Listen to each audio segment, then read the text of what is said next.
The Samsung TU7000 is Samsung's entry-level model for the year 2020.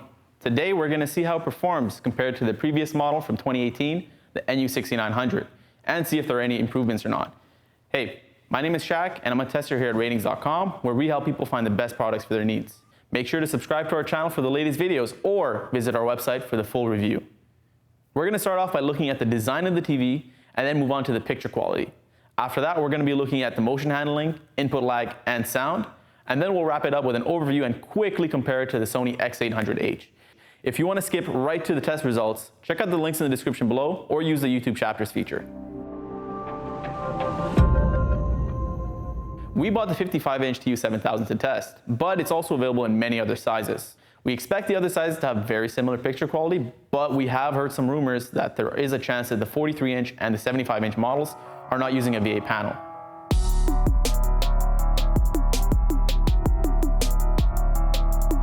The design of the TU7000 is basically identical to the TU8000. The main difference between the two, it's really just the feet. And with the TU7000, you'll notice that it's not angling out as much as the TU8000, but it still has the same wide footprint. Unfortunately, the stand is a little bit wobbly. The good news, this year there's no need for a screwdriver since the feet just pop right in.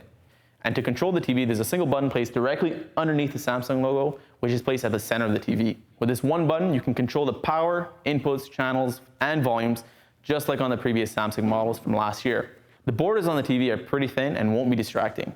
Taking a look at the side, you'll notice that it's not too thick, coming in at 2.32 inches. The borders match a TU8000 with a three-sided bezel-less design, and if you look at the back, you're going to see that it has the same design etched onto it. On the back of the TV, you're also going to see all the inputs. For the TU7000, all the inputs are pointed sideways. Here's where you're going to find two HDMI ports, a USB port, an optical audio port, a tuner, and an Ethernet port. Unfortunately, there is no composite in port though.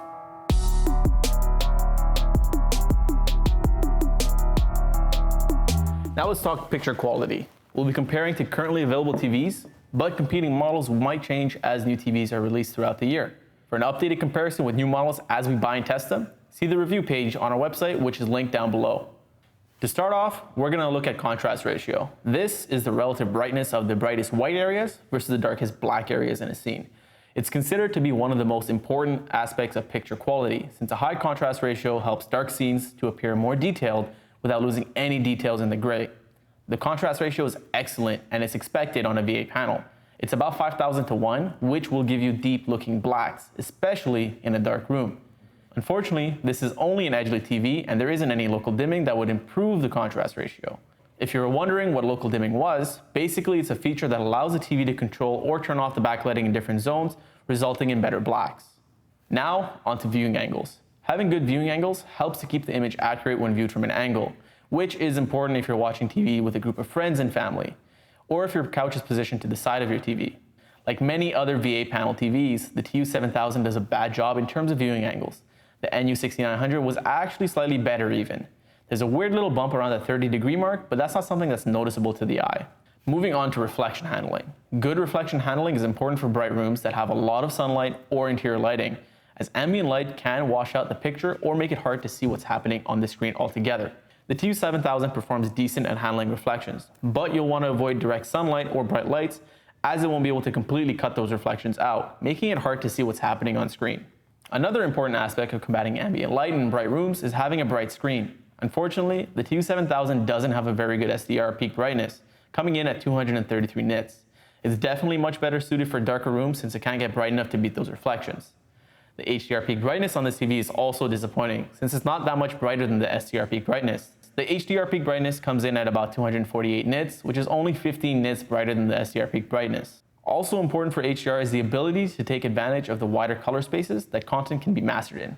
And sadly, like the NU6900, the TU7000 cannot display a wide color gamut and has a pretty mediocre color volume due to being limited by its color gamut. It will do a good job of displaying dark colors thanks to its great contrast ratio. Now, before going on to our results from our motion tests, we're going to take a look at gray uniformity. We tested gray uniformity of each TV by taking two photos, one of a 50% gray slide and another of a dark 5% gray slide. This is going to show us if a display can produce the exact same color across the entire screen. Darker areas or blotches are known as the dirty screen effect and can be distracting when watching content with uniform colors, such as sports or when playing video games. Gray uniformity on this TV is only decent. You might notice some dark areas on the corners of the screen and a little bit of a dirty screen effect.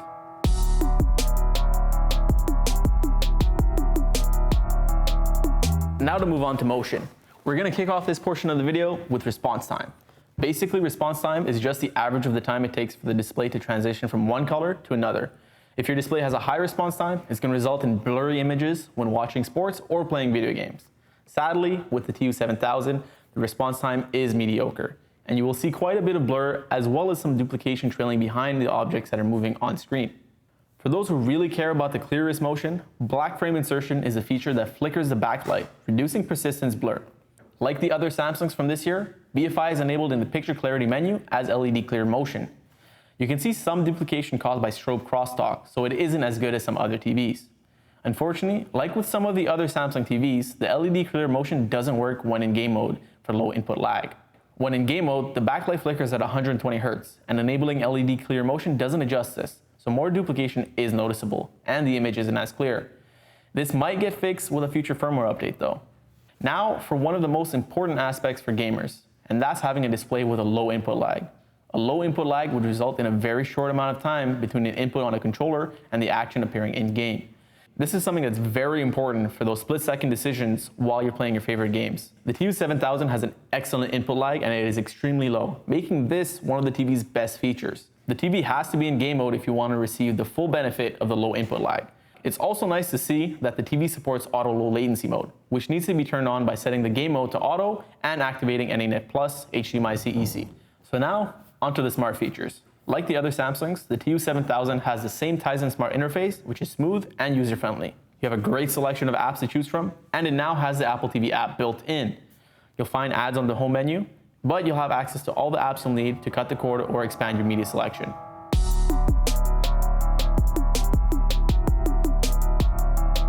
So, for sound. The TU7000 is a little better than the NU6900. The bass is a little light, especially for gaming or watching movies, and you're probably going to find that it doesn't get quite loud enough. Like always, if sound is something that's important for you, a soundbar or speakers will definitely be a better option than relying on the speakers on the TV.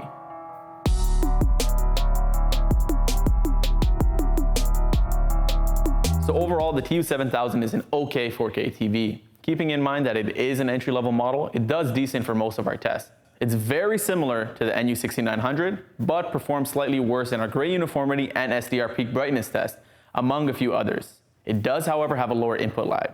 Looking at the Sony X800H in comparison to the TU7000, you'll notice that the Sony does have a better SDR peak brightness, gray uniformity, response time, and color gamut.